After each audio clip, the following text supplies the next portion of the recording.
আর কিছুদিনের মধ্যে আমন ধান সব কাটা পড়বে। তো আমরা দেখতে এসেছি ধানগুলো পেকেছে কিনা।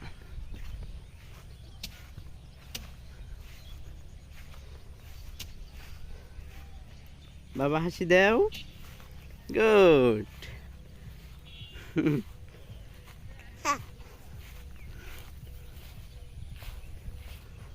আমরা কোথায় এসেছি? ধান দেখতে এসেছি, ধান।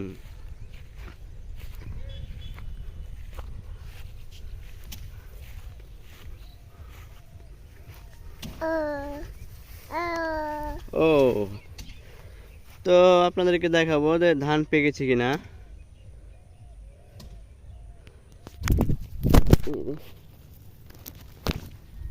হাতটা পড়ে গেল।